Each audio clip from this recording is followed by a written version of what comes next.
Hello everyone, this is the basic course of Fixed Maintenance College. I hope you can get more new and important knowledge from each lesson of this basic course. Okay, now I'll teach you some basic motherboard repair materials and what they can do. This is tweezers.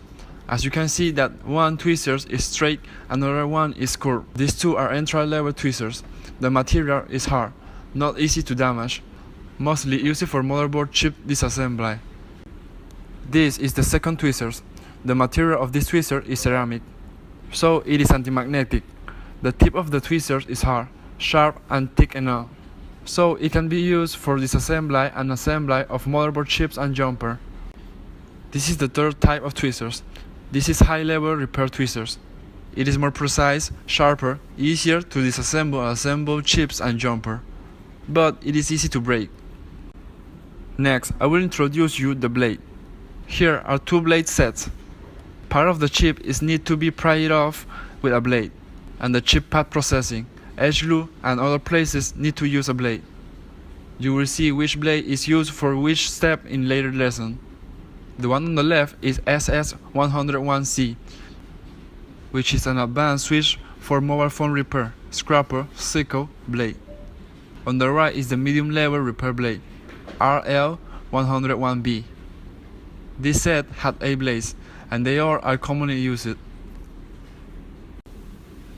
This is clean room, which is a dust-free cloth. And this thing we need to use in every repair cleaning work. Because the motherboard repair is sophisticated, if there are small dirt or foreign objects under the chip, it will affect the connection between the chip and motherboard, resulting in abnormal function controlled by the chip. And this material is better than the tissue. Okay, this is next one. This is flux paste, which is used to soldering. This is one of the most important materials for motherboard repair, because it can help with soldering.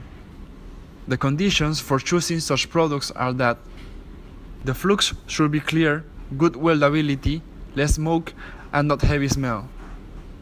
So we recommend using this model. You can also use it with a syringe to make the place where flux is added more accurate.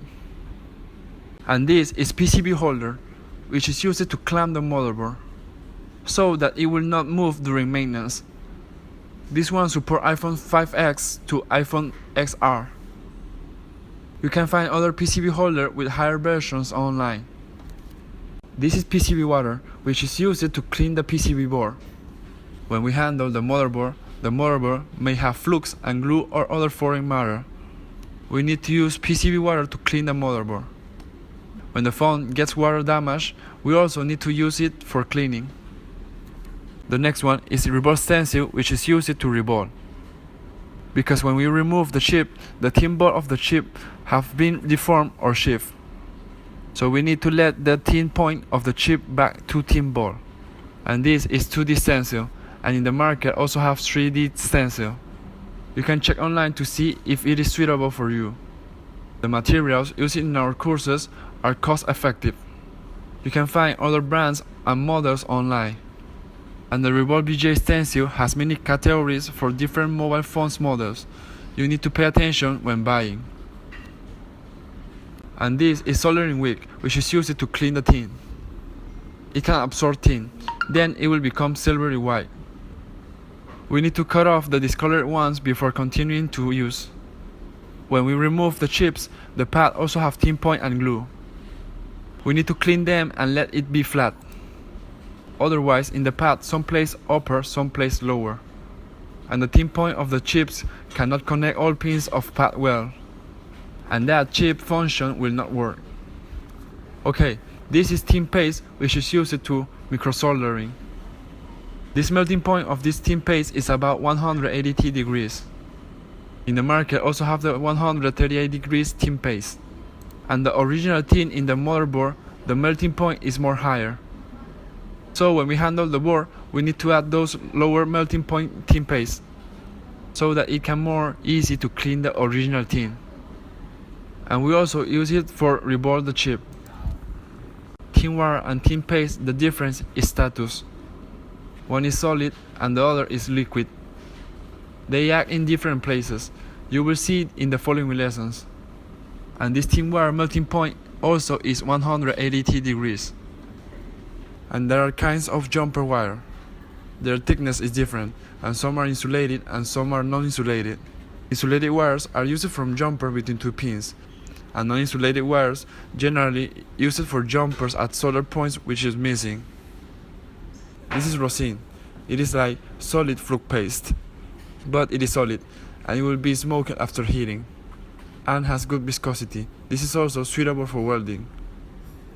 These are cutting pliers. It is mostly used to cut off the shield and soldering wick. This is also a common basic tool. And this is UV light, which is used to let the UV paste faster curing. Next, we will see UV paste. As you can see, it has many colors, but generally we just use green. So some people will call it green oil. The UV paste is used to insulate part of the circuit or solder joint, because two lines contact will cause a short circuit, so we need to use the UV paste to insulate it. Okay, the introduction of the basic materials is over. Continue our lesson today. Hello everyone. This lesson is for you to deal with chips without glue. This type of chips is easier to handle than glued chips, but everyone still needs to master the skill and details. We will use the baseband CPU chip as a demonstration. Okay, let's switch the lens.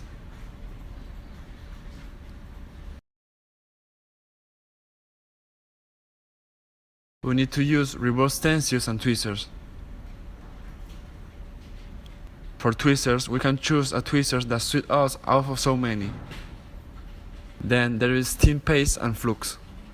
Next we start. Put it on the PCB holder first.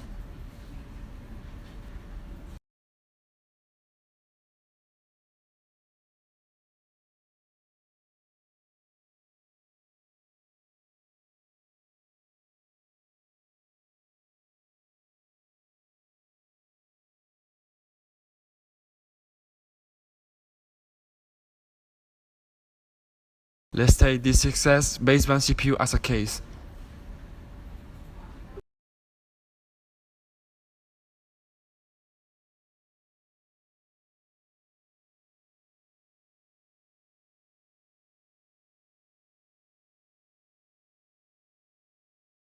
We first add flux.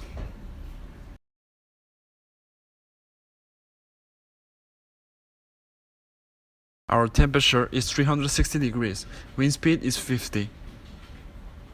The nozzle is 6 mm. Let's preheat roughly after adding the soldering oil.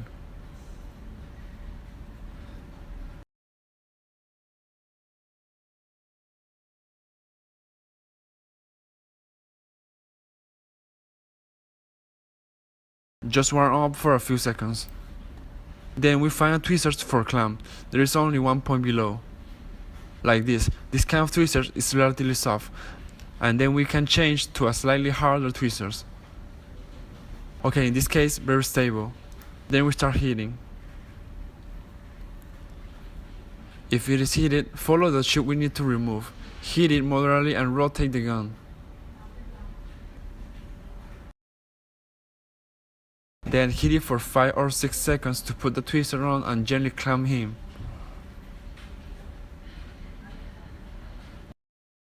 Then try to lift it up a little bit with a little bit of force. Then we continue to heat and continue to blow. It will rise by itself when the temperature is up. We only need to use a little force. If there is an accident like this, if it falls, remove the air gun and keep holding it.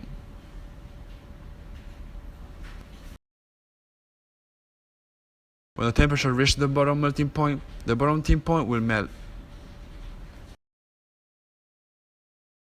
At this time we will always maintain a little streak to lift up. When the thin ball underneath melts, the chips can be easily removed. Remember, the thread is to lift up. Don't go left and right to other directions, otherwise you will encounter some other components. Okay, we removed this chip perfectly. We can see that every point is very full. Actually, this kind of chips, if we disassemble it very well, we can install it directly like this, no need to reball.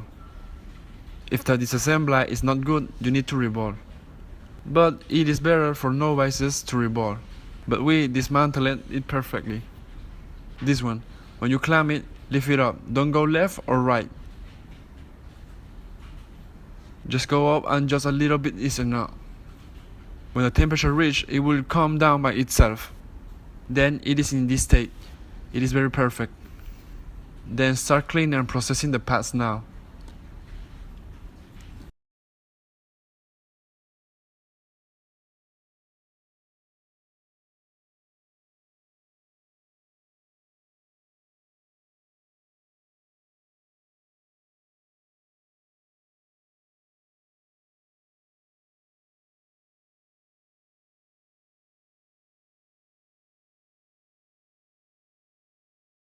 And now the pad is hot. We can just take a little thin wire and replace the original tin with lower temperature tin. Because the original high temperature tin is 220 degrees. We can take 138 degrees low temperature tin. We always keep the temperature of the soldering iron at 350 degrees without changing. This step is to try to make every solder joint get this 138 degrees tin. In this case, it will lower its melting point. It will be easier for us to clean up later.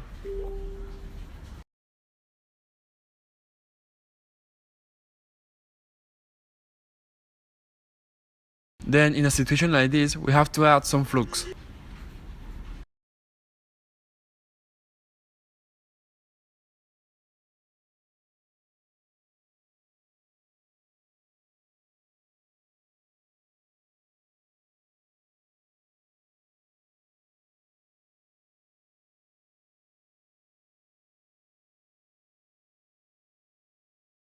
Add some fluxes or not. Let's change direction.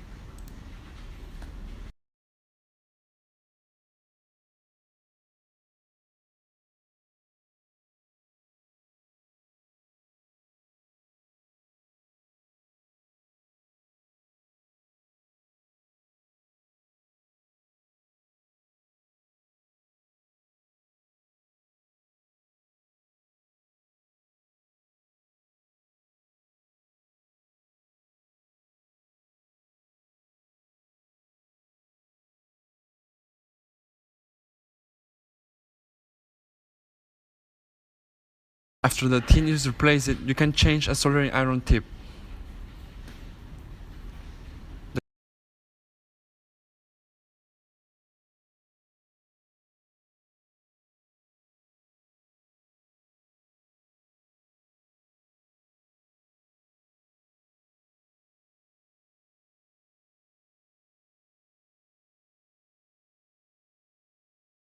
The contact surface of the soldering iron tip of this knife is relatively large, which is more convenient.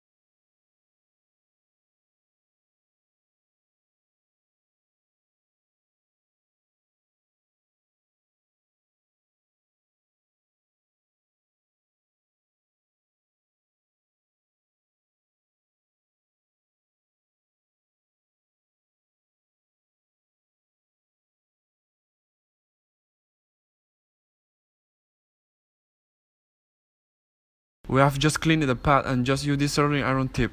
It can be handled the same. After changing the tin, use a soldering wick to smooth it.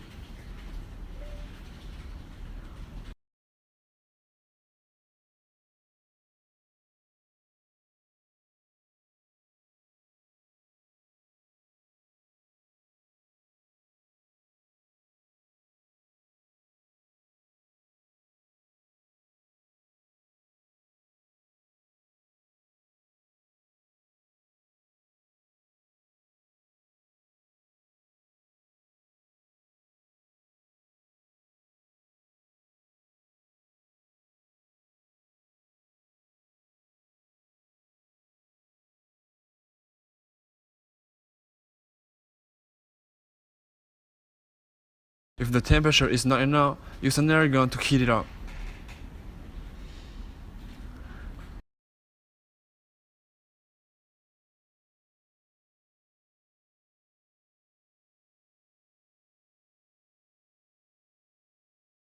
You can use an air gun to heat or increase the temperature of the soldering iron a little bit.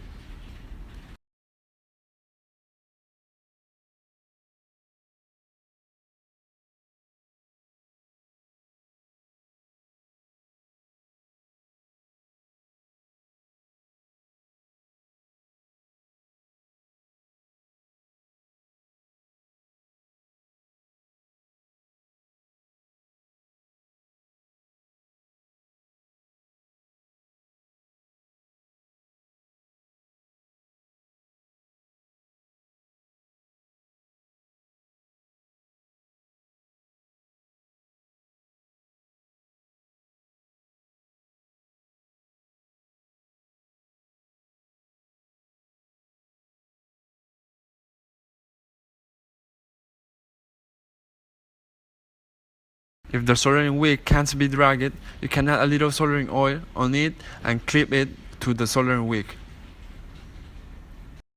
This is the problem what we encountered in cleaning the tin. Or get some tin on it now, and then soak it with the soldering wick.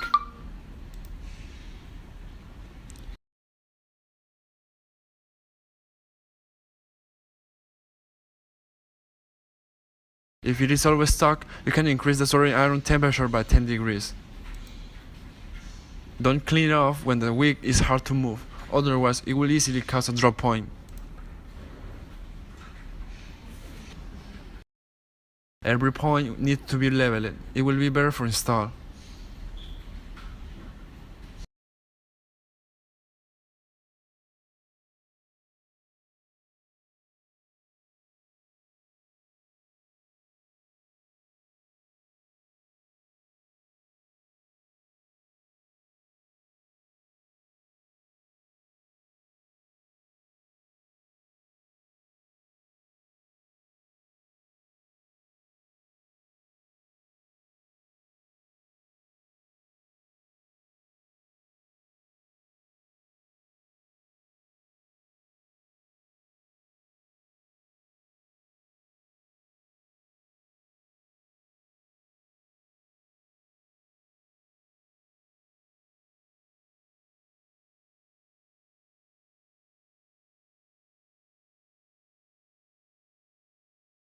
Probably already cleaned off. Start cleaning.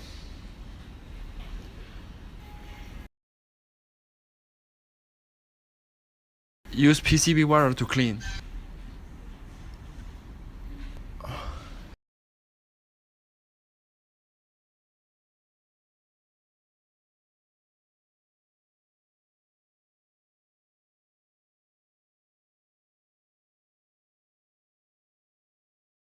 It is not very flat like this, but it is okay.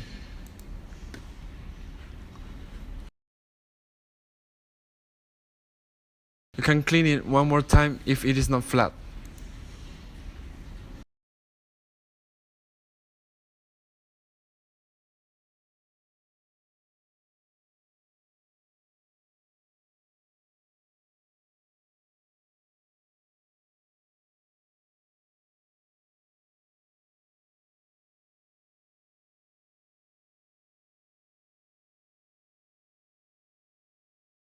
You can put some rosin on the soldering wick.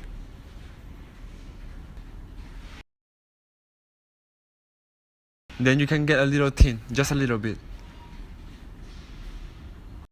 Put the little tin on the soldering iron and soak it like this. This is a problem encountered by many novices. In this way, it will be flat.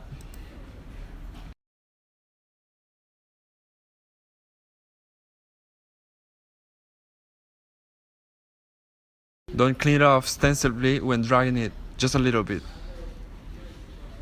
Change direction.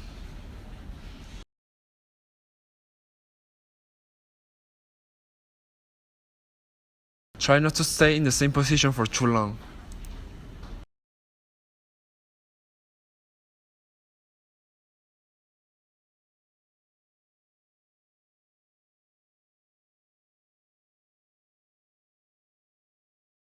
After cleaning tin off, we can clean the pad.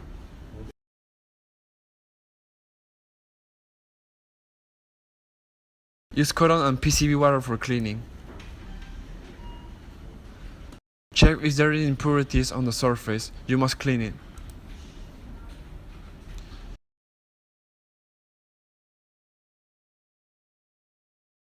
If there are foreign objects on it, it will cause unevenness. The chip will not fit completely. Now the pad are processed. Start processing the chip.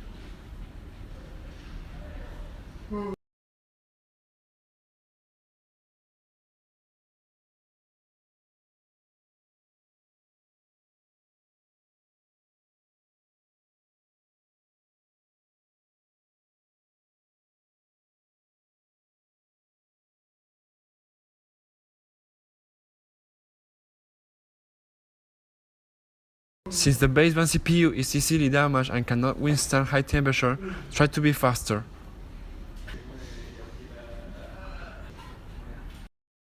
If there is flux on it, you can add it or not. But we can add some flux on it because the flux is not enough.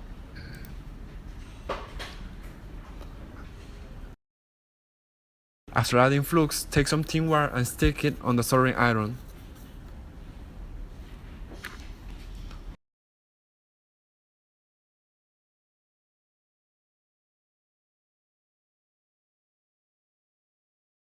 Hold the chip with tweezers. Gently drag it without too much force.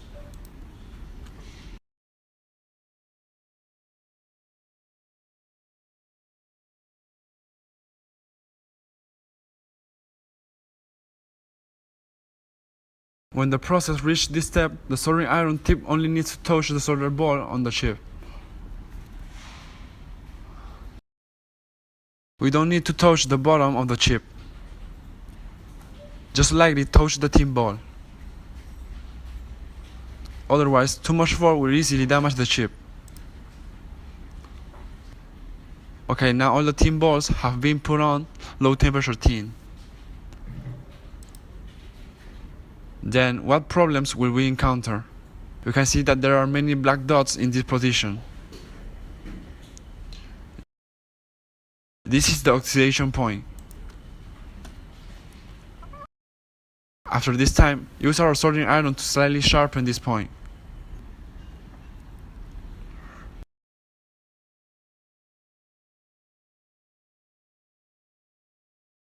Brighten this point.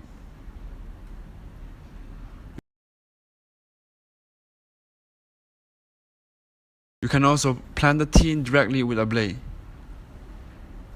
If you cannot revolve it, you still have to scrape it with a blade, because this spot is already oxidized. The tin may not be planted or it may be planted. So it is best to take the soldering iron and continue to take it off. Try to make it until it is scraped off, because the oxidation point is difficult to absorb tin on it. So try to use a soldering iron tip or blade to shape it brightly, so that it can absorb the tin on the solder joint.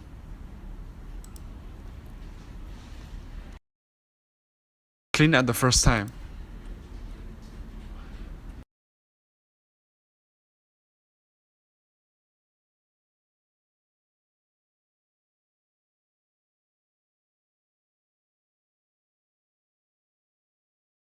Then the chip does not need to be dragged with a soldering wick, because this chip is not resistant to high temperatures.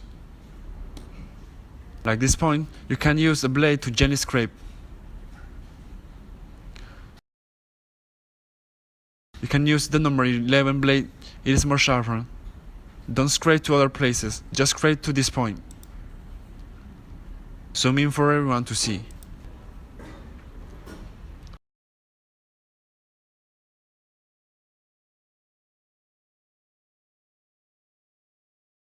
You can see that it is black here. Let's crush it like this. If the blade is not sharp enough, you can change to a slightly sharper blade.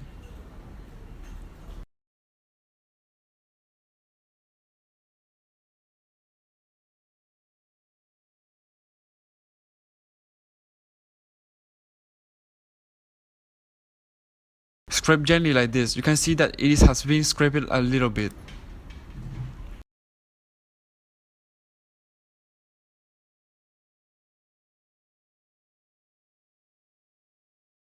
We need to deal with these oxidation points. Otherwise, when the tin is planted, the tin cannot be absorbed on the tin ball. It cannot form a beautiful tin ball. So we need to scrape these oxidized areas and then clean and revolve them. Scrape it a little bit and you don't need to scrape it all. You can revolve it with a little brightness. After scraping, you don't need to touch it with a soldering iron, just wash it with cotton. Clean the surface and then plant the tin.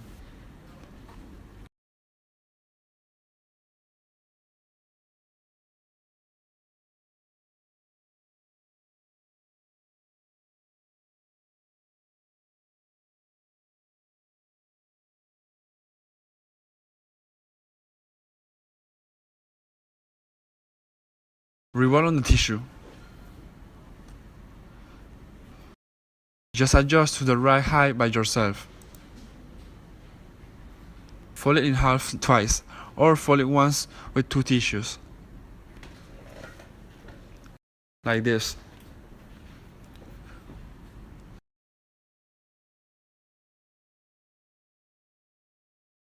Use tin revolve stencil. It can be seen that it is a bit dirty. It must be cleaned before it can be used. Still use cotton and PCB water.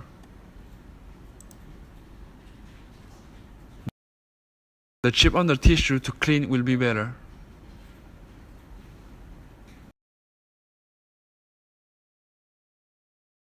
After cleaning, you can see that each hole is clearly visible.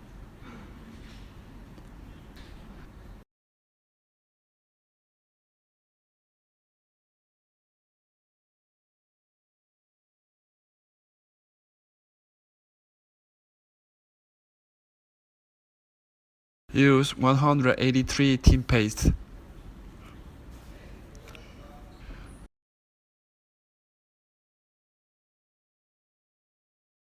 Just use the number 17 blade.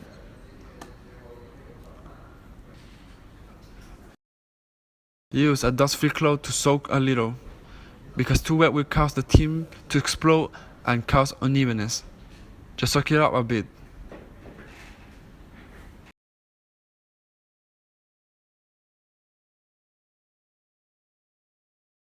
I like the holes after let it be a little dry.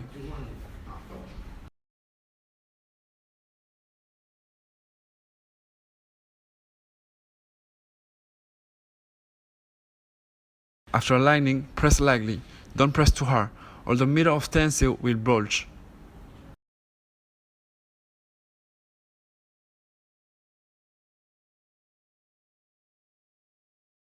Okay, start to apply the tin, just lightly.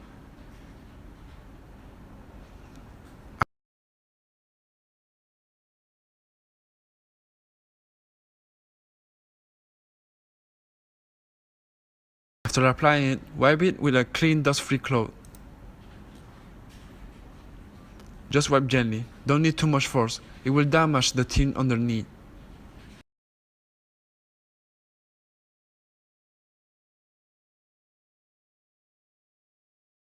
Hold down with tweezers. Use air gun 270 degrees, can also use 360 degrees. The speed of the tin ball formation depends on the temperature.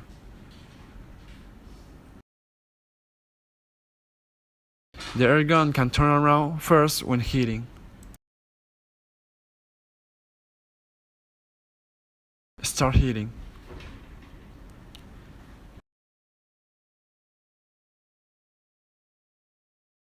When the tin ball is formed, you can close the air gun, but don't pick the stencil up immediately. Wait for 3 to 4 seconds. Wait for the tin underneath to solidify before removing.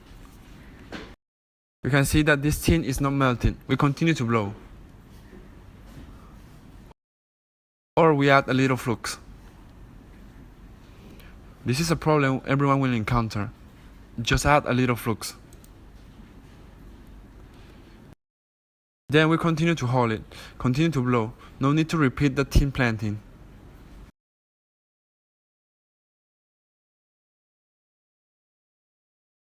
You can see that the tin has gone down. Close the gun and wait for 3 or 4 seconds. The tin ball began to solidify. Remove the tin ball stencil.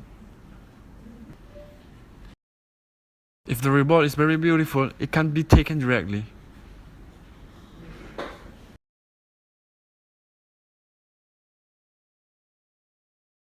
Because there is no pin here, remove this tin bit. Okay, its reballing is in this way and we need to reset. When heating, if the flux on the top is not enough, you can add some flux. If it is enough, you don't need it. We will put it in place now. Okay, they have been reset. All pins are in place. Now we have finished tin reball. The next step is to install this chip on the motherboard.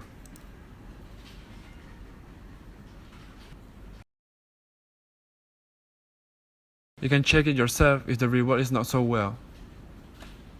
We can hold the chip and put it straight like this. You can see that this surface is almost flat. If you find that one tin ball big and one small, that is unsuccessful. You need to replant the tin reball again. You can see that it is flat, completely above the horizontal line.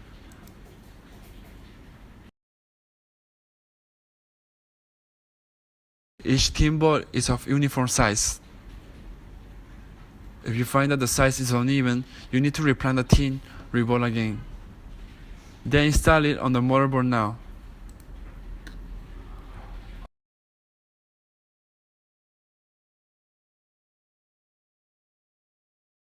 Observe whether the pad is clean before installation.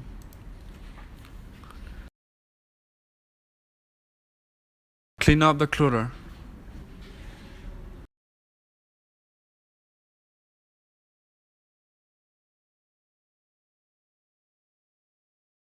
After cleaning up, take the direction first. With the chip like this, you don't need to see ZXW software. Just look here, there is not one point here, same here.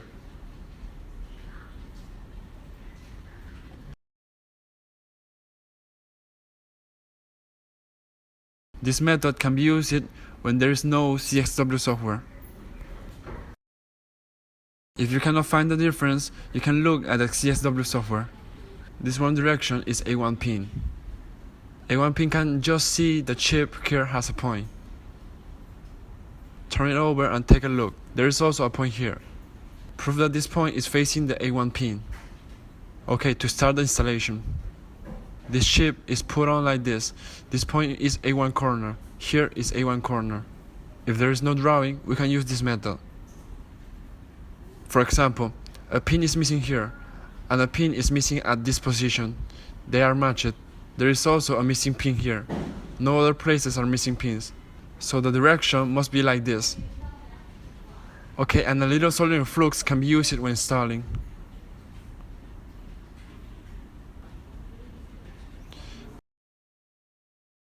Then bring the chip over to align the position. Since the flux is fluid, there is no need to add rosin. After placing it, the approximate location is fine, no need. If you put it like this, it will definitely not work. Roughly accurate, it will automatically return. At this time, we can use air guns at 270 degrees and 340 degrees.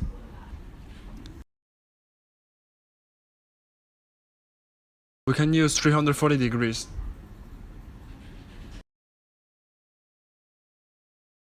If you are proficient, the wind speed is 50, but you can use 45 if you are not familiar. Then roughly clamp the chip and hit the pad.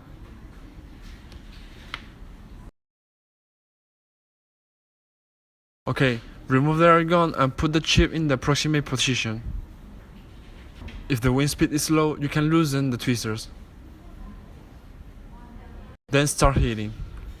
If you feel the chip will move and run, You can clamp the chip to fix it in the position like this. Don't move.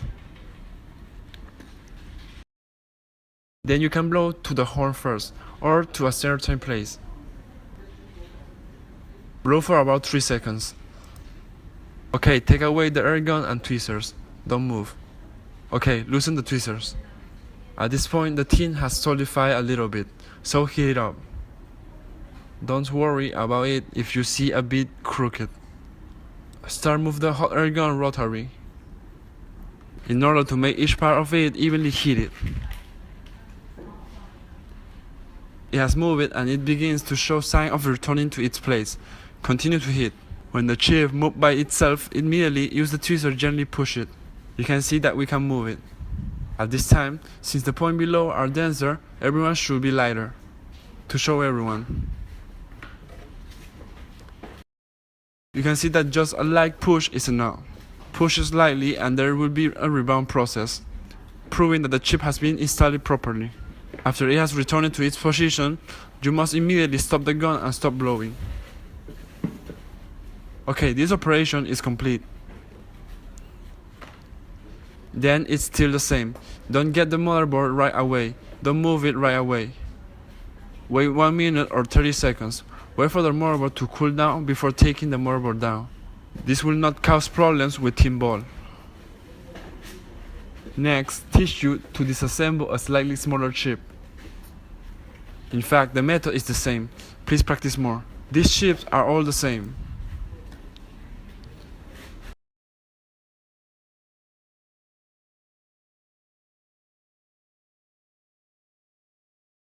As long as there is no glue, you can use our method. Then there is a very small chip which is easy to fly.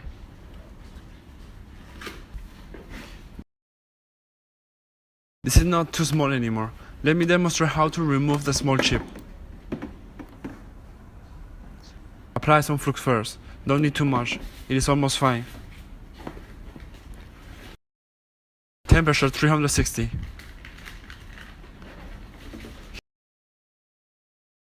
Heat it up and remove the air gun. Find a location for the tweezers. You can see that this location is better. The space is large and there are no components nearby. It's been heated up just now. Okay, let's tweezers. Lift it up a little bit to continue heating.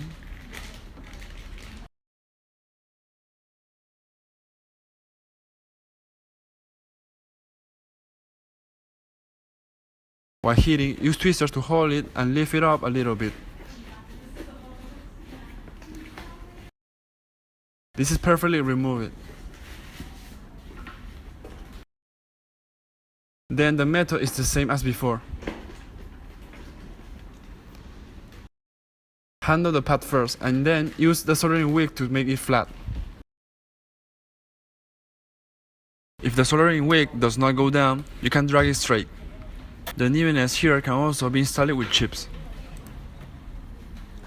Pay attention to the direction when installing. There are also corners on the glass chip like this.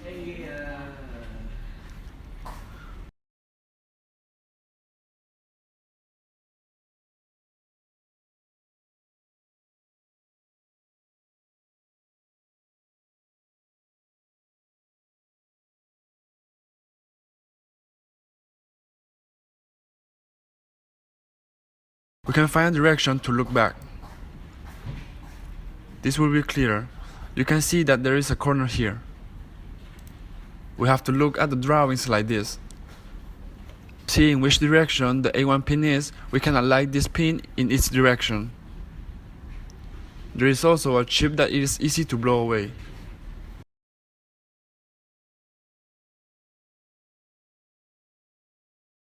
If you blow the chip off, what will happen? Let me show you. Normally it is like this. Put the chip first. Still add some flux. If the wind speed is too high, it will become crooked like this. We will use tweezers to clamp.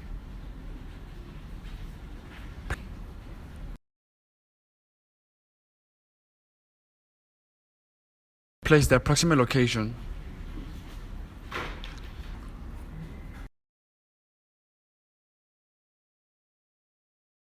Then start hitting for 3 to 5 seconds. Hold the air gun tweezers, no move. It is easy to take away the tweezers. Now it is fixed and you can continue hitting. At this time it won't be easy to fly away. You can see that it is still easy to fly away. So wind speed is very important. If the novice thinks it will fly away, you can reduce the wind speed. If you think it is easy to fly off at 50, you can reduce it to 40. If wind speed 40 will fly off, it can be adjusted to 30. If wind speed 30 will fly off, it can be adjusted to 20. You can try it yourself. Then be sure to clamp the chip. If you don't want to clamp the chip or the chip has no place to clamp, choose to reduce the wind speed. Reduce the wind speed to 10 or 20. It is the same way to blow at it, no need to clip. But the location must be accurate. If you put it crookedly, it may be more difficult to return to right position or just fly off.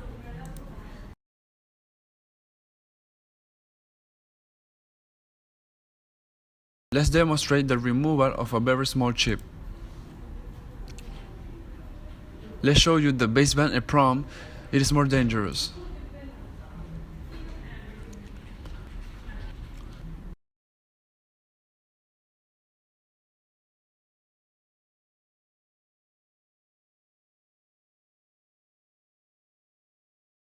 If the novice had a test stand, try to use the test stand.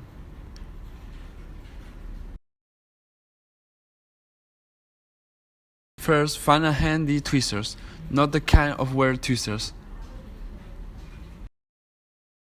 Don't use tweezers that are easy to let chip fly off. Then we find a good point for removing, like this. This glass chip is small, easy to fly and easy to damage. So we first add flux.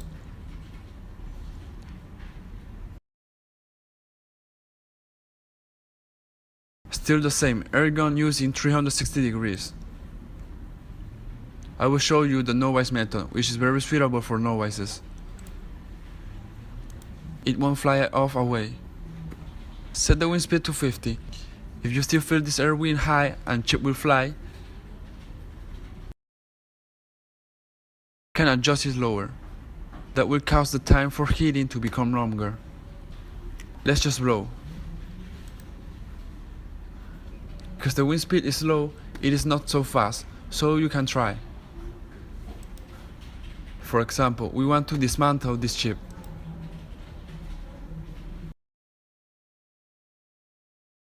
Let's not clip it. This is one small component next to it. Push it like this a little bit. Adjust the microscope.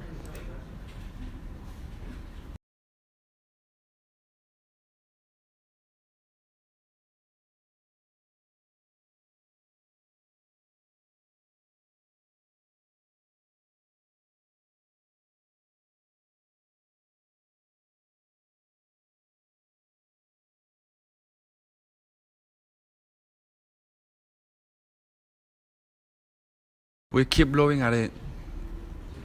You can try to touch the resistor next to it.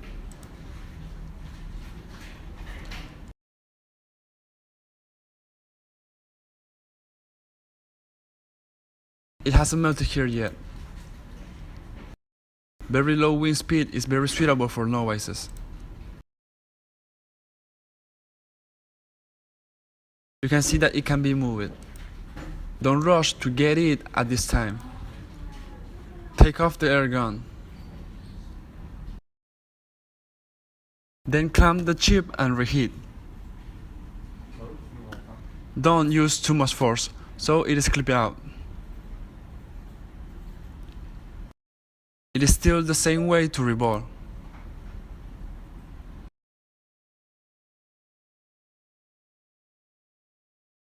Based on a problem like this, 4-point generally don't need to be reballing, because it is very small. The tin point is just enough. Let me show you how to plant tin.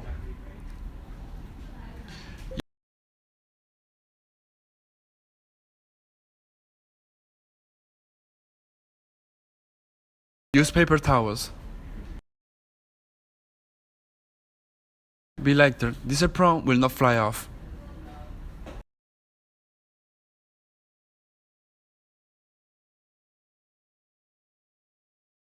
There are a lot of solder joints on this basement apron. Let's clean it first. Everyone must be very careful, because the basement apron is gone if it is gone. There's no second, unless it is read and writing. If basement apron is missing, there will be no basement, no signal, and there will never be a basement. If this logic apron is damaged, there still have basement or signal, so novices are best to use a test stand. If you damage the corner with too much force, it can easily be damaged.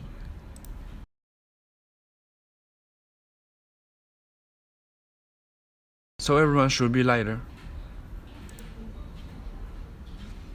Then demonstrate how to plant tin.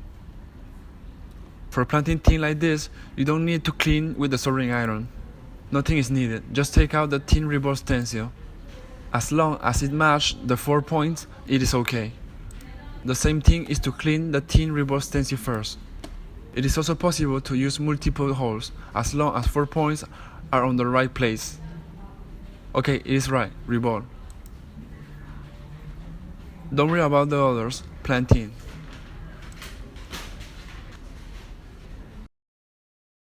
Wipe clean with a clean room and blow with the air gun.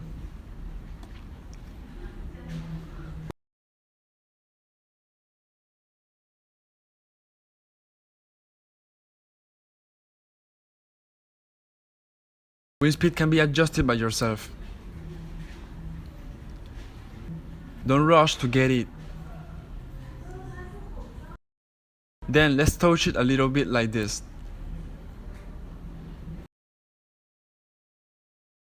You can see it has fallen. When taking the chip, be careful not to let it fly off.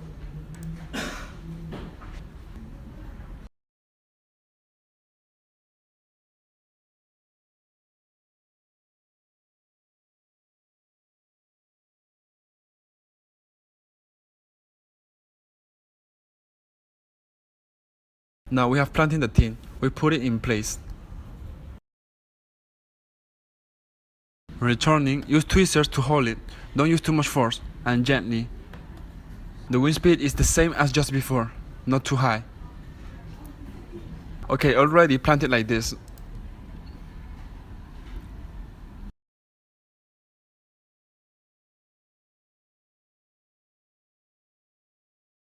The air gun is still at the same temperature as before, and it has been using 15 wind speed. This is for novices. You can see that there is tin when it is heated. Still use the soldering iron and add some soldering flux. Since there is already flux on it, don't add it, it is enough. Just take it off. If the soldering iron is large, you can use a small one.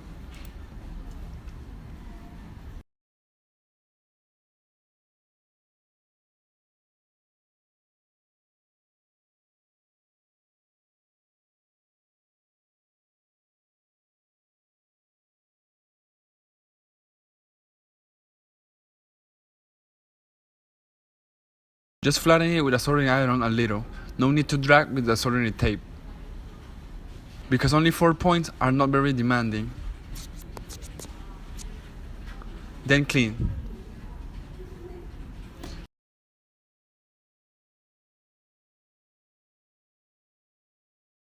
Be lighter here, because the apron is here. You can also put the apron first.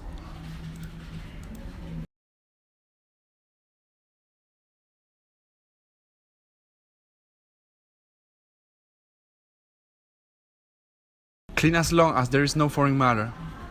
Add some flux.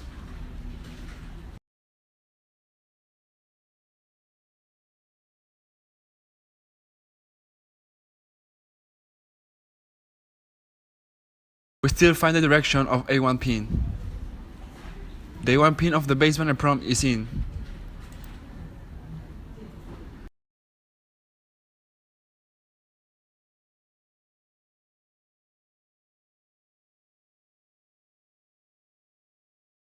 everyone can observe carefully. This is the A1 pin. You don't need to clip it while installing it. Put it in the right position first. It is okay.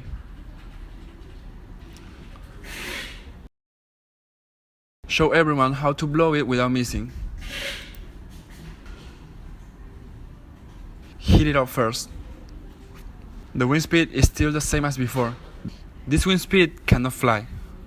Heat it up first, then don't blow. Put it rolling in one place. Then just keep blowing on it. It will automatically return. If it don't return for a while, use tweezers to push it a little bit. Now blow at it. You can see that it will move by itself. A little help, adjust the position.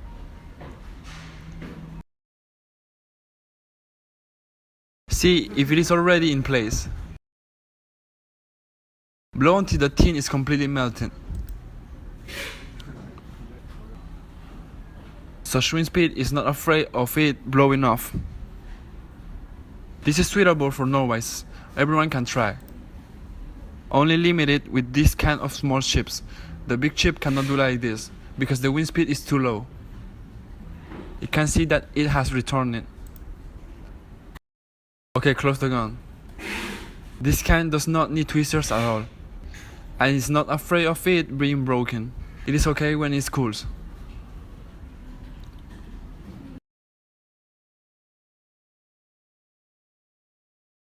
You can see that it has been welded. It is the same like this. Add some flux.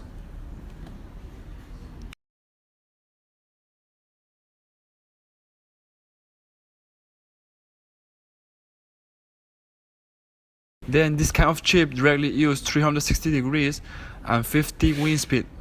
Just use it directly. Heat it up first and find a suitable location. Like these are all capacitors. You can hold it gently with tweezers like this and blow on it.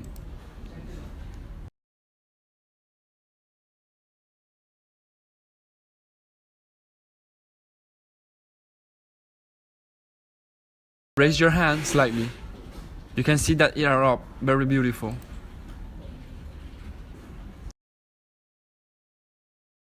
The operation is the same regardless of chip size. As long as it is not a CPU, we can use a 6mm nozzle, also okay. When is the 8mm nozzle used? When disassembling this large chip, the CPU can use the 8mm nozzle for this operation. For removing this power IC with glue, 6mm is fine, no need 8mm. There is also the smallest nozzle that can be used. But the wind speed must be lowered. If the wind speed is too high, the wind will be very large because the nozzle is small. It is easy to fly off things because of the smallest nozzle with high wind speed. So it is recommended that you use the 6mm medium nozzle is enough. Okay, that's all for this class.